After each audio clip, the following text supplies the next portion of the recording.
नमस्कार, स्वागत है आप सभी का गेम्स ऑफ गद्दी में। आपके साथ मैं हूं जीनत सिद्दीकी। गोरक्षपीठ के महंत दिग्विजय नाथ की 52वीं पुण्यतिथि पर आयोजित श्रद्धांजलि समारोह में सीएम योगी और यूपी चुनाव के प्रभारी और केंद्रीय मंत्री धर्मेंद्र प्रधान ने राष्ट्र निर्माण में महंत जी के योगदान को गिनाया। दूसरी बड़ी खबर, 2022 चुनाव से ठीक पहले कांग्रेस पार्टी को बड़ा झटका लगा है। तीसरी खबर है, रिजर्व बैंक की ओर से जारी प्रति व्यक्ति आय पर सियासी महाभारत छिड़ चुकी है। चौथी बड़ी खबर, सीएम योगी के दौरे के बाद विपक्ष जो है वो सियासी शुद्धिकरण कर रहा है, लेकिन सियासत में शुद्धिकरण कब? आज गेम्स ऑफ गद्दी में खास यही है।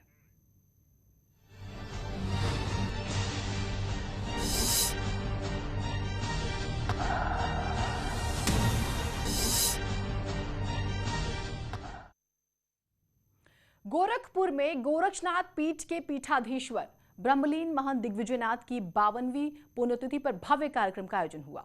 एक हफ्ते तक चले इस श्रद्धांजलि समारोह में आज सीएम योगी और यूपी के चुनाव प्रभारी और केंद्रीय मंत्री धर्मेंद्र प्रधान ने दिग्विजयनाथ के राष्ट्र निर्माण को याद किया।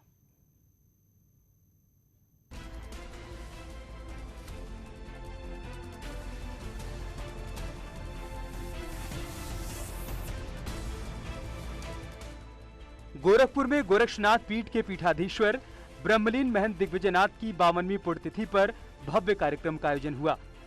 एक हफ्ते तक चले श्रद्धांजलि समारोह में सीएम योगी और यूपी के चुनाव प्रभारी केंद्रीय मंत्री धर्मेंद्र प्रधान ने दिग्विजयनाथ के राष्ट्र निर्माण को याद किया। सीएम योगी ने कहा कि महंत दिग्विजयनाथ ने अपना पूरा जीवन राष्ट्र, धर्म, अध्यात्म, संस्कृति और शिक्षा के लिए समर्पित कर दिया था। महंत दिग्विजयनाथ जी महाराज आजादी की लड़ाई में इस क्षेत्र के एक क्रांतिकारी युवा के रूप में उस आंदोलन के साथ कूदे थे और उस आंदोलन के अग्रणी सेनाओं में बढ़ चढ़ करके भाग लेने के बाद जब उन्हें लगा कि आजादी अब बहुत दूर नहीं लेकिन देश की राजनीति तुष्टीकरण की भेंट चढ़ रही है, तो उन्होंने उससे अलग हट करके वीर स्वतंत्र वीर सावरकर के नेतृत्व में उस समय के उस आंदोलन के वे अग्रणी योद्धा बने थे।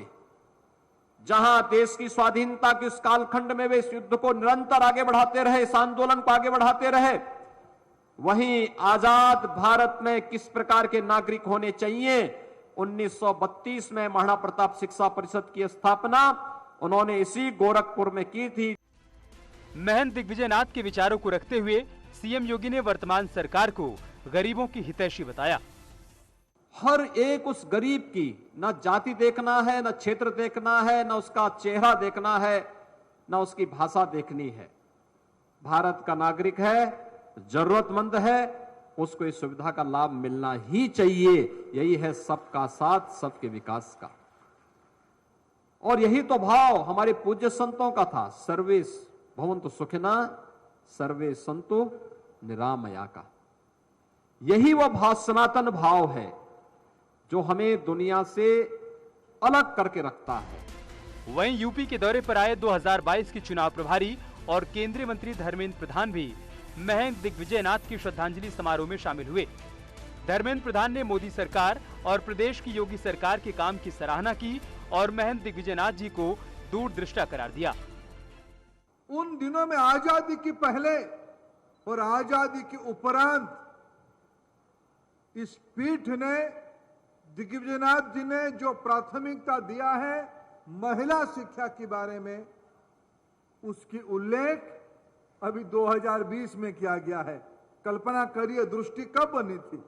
आजादी का पहले कोई सरकार के अंदर नहीं, समाज के एक संत ने, समाज के एक महापुरुष ने समाज कैसे होनी चाहिए, महिलाओं को, बालिकाओं को क्या स्थान मिलना चाहिए, लगभग सदी पहले इसकी कल्पना करने वाले संत थे। इससे पहले रामगढ़ ताल के किनारे सीएम योगी और केंद्रीय मंत्री धर्मेंद्र प्रधान ने महंत दिग्विजयनाथ पार्क में महंत जी की 12.5 फीट ऊंची मूर्ति का अनावरण किया।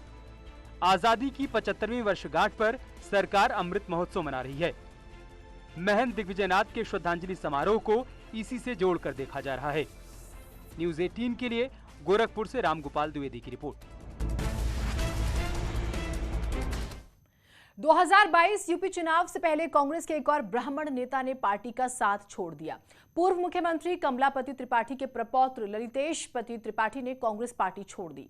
पार्टी के सभी पदों से त्यागपत्र देने वाले ललितेश ने कांग्रेस आलाकमान पर नजरअंदाज करने का आरोप लगाया।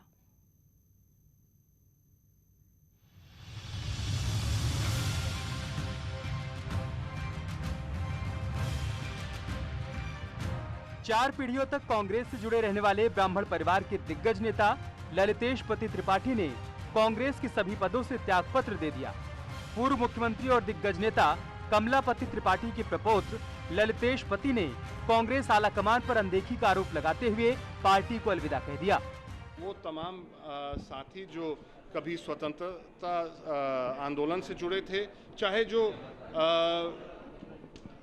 पार्टी के ऊपर अन्य कोई संकट आया हो, इंदिरा जी के ऊपर संकट आया था, उस समय वो लोग पार्टी के साथ खड़े थे। आज उनको दरकिनार कर दिया जा रहा है और मैं उनकी लड़ाई नहीं लड़ पा रहा था, इसीलिए मैंने इस्तीफा दिया। पूर्वांचल की राजनीति में चुनाव से ठीक पहले ललितेश पति का कांग्रेस छोड़ना कांग्रेस के लिए बड़ा झटका माना जा रहा है। हालांकि ललितेश ने अभी साफ नहीं किया है कि वो किस पार्टी में जाएंगे, लेकिन ये तय है कि वो किसी भी पार्टी का दामन थाम सकते हैं। अभी भविष्य की राजनीति पे ना कोई चर्चा हुई है और ना कोई फैसला हुआ है, और जिस दिन होगा मैं सबसे पहले आप ही लोगों को बुलाऊंगा और आप ही लोगों के बीच में बात रखूंगा। ललितेश पति त्रिपाठी 2012 से 2017 तक मिर्जापुर की मड़िहान विधानसभा सीट से विधायक रह चुके हैं। 2019 में कांग्रेस की ओर से लोकसभा चुनाव लड़े, लेकिन हार का सामना करना पड़ा। प्रियंका गांधी के करीबी रहे ललितेश पति त्रिपाठी को कांग्रेस ने यूपी में उपाध्यक्ष का पद दे रखा था, लेकिन चुनाव से ऐन पहले उन्होंने पार्टी के सभी पदों को छोड़ दिया है। Bureau report, news 18। इससे पहले कांग्रेस के ब्राह्मण चेहरा कहे जाने वाले जितिन प्रसाद ने कांग्रेस से नाराज होकर बीजेपी का दामन थामा। अब ललितेश पति त्रिपाठी ने कांग्रेस को अलविदा कह दिया। 2022 जीतने का दावा करने वाली कांग्रेस से एक एक ब्राह्मण नेताओं का नाता टूटने लगा है।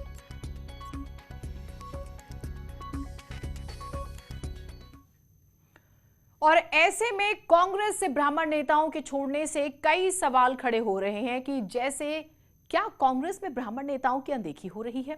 क्या कांग्रेस से ब्राह्मणों का मोह भंग हो गया है? क्या प्रियंका की संगठन पर पकड़ कमजोर हो गई है? आखिर कैसे 2022 की बिसात जीतेगी कांग्रेस? उधर सूबे में आमदनी को लेकर सियासी महाभारत शुरू हो चुकी है। विपक्ष ने आरबीआई के आंकड़ों का हवाला देते हुए कहा है कि यूपी में प्रति व्यक्ति आय लगातार घटती जा रही है, लेकिन डबल इंजन की सरकार में बेरोजगारी बढ़ रही है।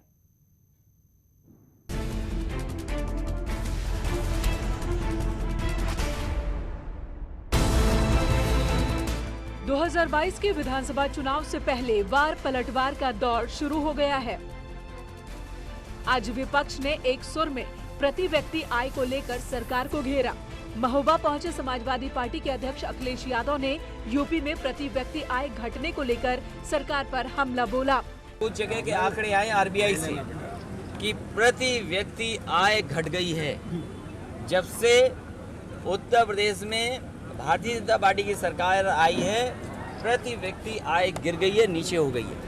वहीं बीएसपी सुप्रीमो मायावती ने ट्वीट कर बीजेपी सरकार पर निशाना साधा और कहा कि डबल इंजन की सरकार सिर्फ हवाई दावे और जुमलेबाजी करती है। मायावती ने लिखा, यूपी के लोगों की प्रति व्यक्ति आय सही नहीं बढ़ने, यानी यहाँ के करोड़ों लोगों के गरीब और पिछड़े बने रहने संबंधी रिजर्व बैंक के ताजा आंकड़े इस आम धारणा को प्रमाणित करते हैं कि बीजेपी के विकास के दावे हवाई और जुमलेबाजी हैं। यहाँ इनकी डबल इंजन की सरकार में भी ऐसा क्यों? यूपी चुनाव से पहले बीजेपी के विकास के दावों के खोखले होने का पर्दाफाश होने से अब ये पार्टी धार्मिक भावनाओं से खिलवाड़ और हिंदू मुस्लिम विवाद जैसे पुराने संकीर्ण मुद्दों पर वापस आ गई है। लेकिन लोग फिर से इनके छलावे में आने वाले नहीं हैं, जो उनके मूड से भी साफ है। उधर कांग्रेस भी सरकार को घेरने में पीछे नहीं रही। कांग्रेस ने आरबीआई के आंकड़ों का हवाला देते हुए कहा, डबल इंजन सरकार में लोगों की कमाई आधी रह गई, लेकिन बेरोजगारी दोगुनी हो गई। डबल इंजन की सरकार है और आमदनी आधी है, वो भी पिछली सरकार से। शर्म नहीं आती है इस सरकार को? ये तो भला हो आरबीआई का कि उन्होंने आंकड़े जारी कर दिए और योगी सरकार का झूठ और छल पकड़ा गया। वरना योगी सरकार के लोग तो कह रहे थे आमदनी हमने दूनी कर दी। अब योगी सरकार सामने आए और बताए कहां आमदनी दूनी हुई है। हाँ, बेरोजगारी दूनी से भी ज्यादा हो गई है।